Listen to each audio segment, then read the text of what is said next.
So why did EA's Medal of Honor Reboot actually fail? Well, you guys, in this video, I'm just going to go in on the 2010 reboot and its sequel, Medal of Honor Warfighter. So the gameplay you actually see in the background is Medal of Honor Warfighter, and realistically, that's because that's the game that ultimately sunk it. The 2010 reboot, while it didn't necessarily, do anything special or amazing or make everyone go, wow, we all have to play this game, it was solid enough to succeed amongst people. So that's why Medal of Honor Warfighter is in the background, because it's the primary focus of why it failed, okay? So yeah, anyway, in 2008, EA ultimately put Medal of Honor on hold for a couple of years, because up until that point, sorry, 2007 I do believe it was up until, but 2007/8, it's sort of, the calendar year of September 2007, and then you'll end school in June 2008.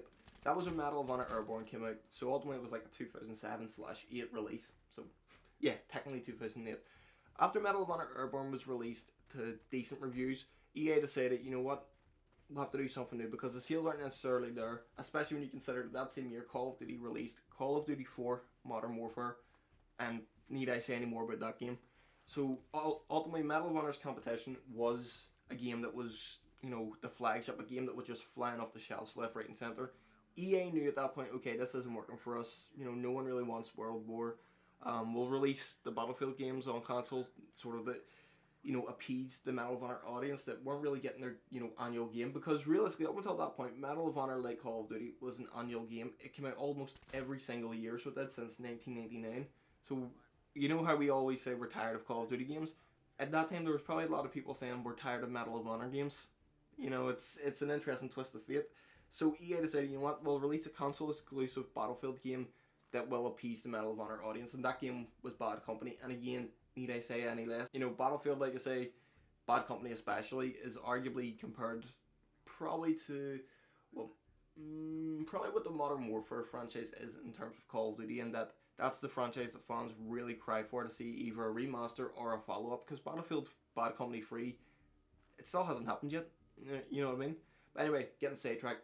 So what happened then is that EA saw what Battlefield did successfully. It was a modern day setting game, obviously the multiplayer was a big drawing point because it was all new, what everyone could do on it. You could have destructive environments, the color palette was decent, everyone actually did like it graphically and stuff like that, and the multiplayer especially was second to none at the point. So EA then looked at it and went, you know what, let's test the water again, let's make a sequel. EA then released Battlefield Bad Company 2 to even better reviews from critics. Fans again were over the moon with it, critics loved it, and ultimately it was seen as real competition to Call of Duty, and the sales again were brilliant at this point. So EA then decided, right, that's working that way, why don't we do something very similar to Medal of Honor? And EA decided then to take Medal of Honor into the modern day. Now what makes Medal of Honor different to Battlefield is that throughout its history, Medal of Honor has really went for authenticity. Hope I said that right, I always get that word. I struggle to say that word, okay, I apologise. But ultimately, that's what Medal of Honor throughout its history has always went for. It's wanted to put you in the boots of the soldier, which is why, realistically, I can understand them wanting to attempt a VR game in 2020, because you really are in the boots of the soldier. So, again, we're getting sidetracked, but anyway.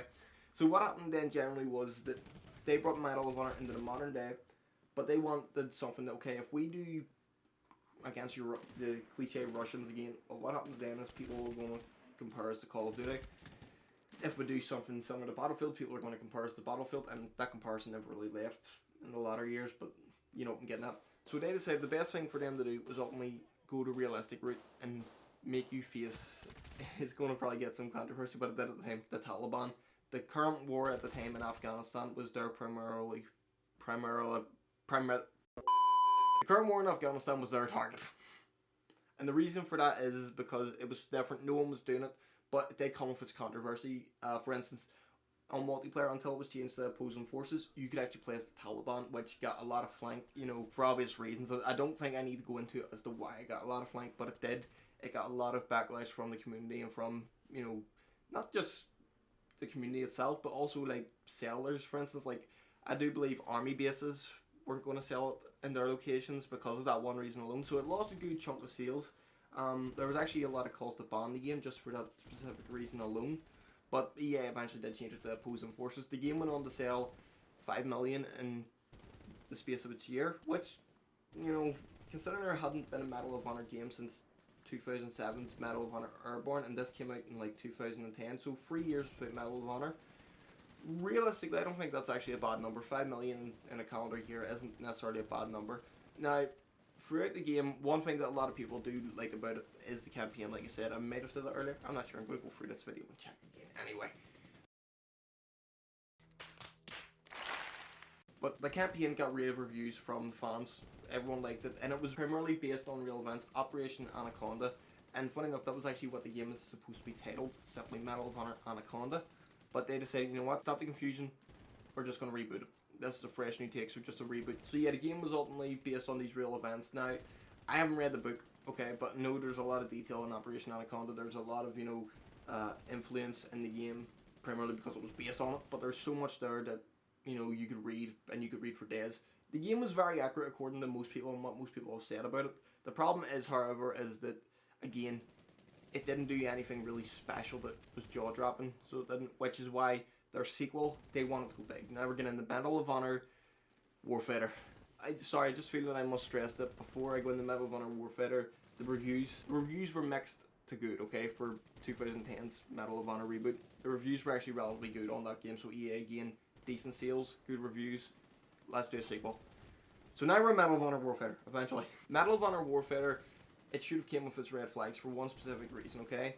EA didn't send out any copies to be early reviewed or anything like that, okay? And when that generally happens, it's usually a bad sign. Movie companies will do it all the time as well. Like, if they know their movie's not necessarily going to be successful, what they'll do is they'll hold back on the review embargo and not let anyone, release a review.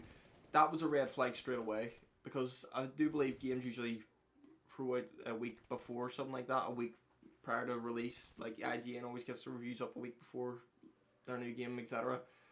Medal of Honor didn't do that, which was a big red flag. Also, from what I'm led to believe, is that there was a lot of stuff in this game that was told take that out because it's too detailed. So the campaign itself, while enjoyable, it is a mess. It is a mess. It goes from one place to another. The missions are meh at best. I mean, there was a mission in it that was a driving sequence that I just found really tedious and out of place, to be honest with you. I mean, you have to hide a car. Okay, a car has to basically go not undercover, a car has to basically go and hide. How the hell do you hide a car in broad daylight? Okay, so I'm just going to throw in this little disclaimer. I know you can hide a car in broad daylight, but I'm going to show you up on the screen where they wanted me to hide it and where the stupid cloaking situation was going from. Okay, so as you can see, the car literally that I'm trying to hide from drives past. It drives past me. It's stupid, okay? I love the game, but it's stupid. Back to the video. It was ridiculous. I mean, the amount of stuff that this game could have had to it would have been special, but what they ultimately did was they threw a lot of it out and threw in what they thought they could get away with. Now, the problem with this is your product becomes a mess. Like I said, it's already became a mess with what they did with the campaign. Movies did a lot. But the problem here is that you look at the game itself, the scenery of it, what it did, like, cinematically, even the trailers, everything was top notch, everything was quality. The problem is that when it came to what they were developing, they decided, you know what, we've been told to remove this, let's just throw in that. Okay, we've been told to remove this, let's remove it and not replace it with anything. And you could feel it, you know that there's big chunks of this game that are missing, and I'm not going to lie, I genuinely do believe that there's an equivalent of a Snyder Cut, sort of situation with Medal of Honor Warfighter sitting somewhere in EA's vaults that we're never going to see because, again, there isn't a big enough movement for it, realistically. But anyway, I'm getting sidetracked again. The problem ultimately is that the game was rushed heavily.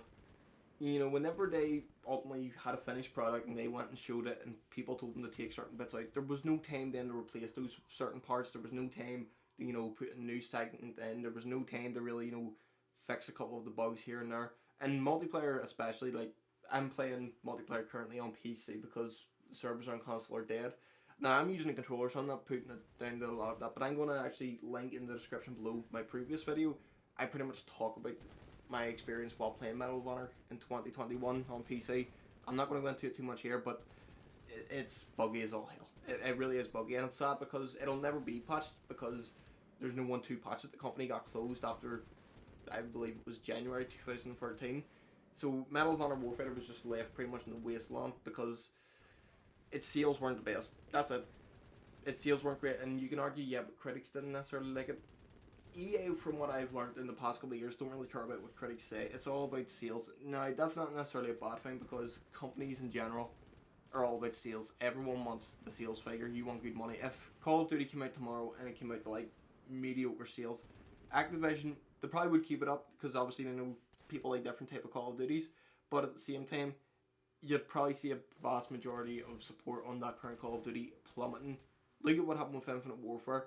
It got its DLC, but it never really got support consistently. Modern Warfare Remastered, which was bundled with Infinite Warfare and became the more active Call of Duty, got consistent, like, you know, microtransactions, you know, they added new DLC to it. Now, I know it was old DLC, but they did add new DLC, so just, it is what it is. They added community maps that were made years ago to it, so it just shows if a game isn't doing well financially, it gets no support. And you can compare this really to Battlefield 4 in 2013, okay? Now, Battlefield 4 didn't release anywhere near the bad critics that Medal of Honor Warfighter got, but it was buggy as hell. I remember, you can just go through YouTube even still today and look up the videos for it. The multiplayer, the online, was terrible at launch. It was brutal. And it wasn't actually until DICE LA, who were formerly known then as Danger Close Games, the developers of Medal of Honor Warfighter, came in and fixed the game, that the game was actually playable. So if the company had had the time to go in and fix their game, Medal of Honor Warfighter probably would have been a good game online. The problem is, but they never got the chance because EA didn't care about it, because EA wanted the sales figure. Okay? Had Medal of Honor Warfighter come out, the bad reviews but amazing sales, I guarantee you would have still seen Medal of Honor on the shelf. And the support would have been good, because it's a financial game. That's all it is. Now, like I said, the game, it came out a mess. EA tried too hard, and ultimately it was a failure because the sales figure wasn't there. And it really does come down to that, guys. I mean, that is ultimately the reason why it was a failure, because it didn't succeed where EA wanted it to in the financial aspect. Now, the game, both games actually have a relatively good, you know, concept to them. You know, there's nothing wrong with the concept being a real take on the current war. I mean, again, look at Call of Duty Modern Warfare 2019. It took a realistic approach. It fought the war on terrorism, and it got rave reviews. It did pretty much what Medal of Honor 2010 and Medal of Honor Warfighter tried to do, but it did it in a way that worked. So it did, again, and that game is actually pretty graphic when you think about it. It's probably the closest game in the last couple of years to what Medal of Honor Warfighter tried to be. Also, one thing I'm going to throw in here in my last video, I hate the colour palette of this game. I really do hate the colour palette. But yeah, I mean, that's pretty much been why I think Medal of Honor Reboot ultimately failed. It was pretty much EA's fault at the end of the day, so it was. But that's why I think it failed. Other than that, I've been Recurse, you've been you. Guys, thank you so much for taking time out of your day to watch this video. It is greatly appreciated. If you don't mind, hitting that subscribe button will go a long way, but if you don't want to, fair enough. If you didn't like the video, hit dislike. If you liked the video, hit like. And other than that, have a nice day, and as always, peace out.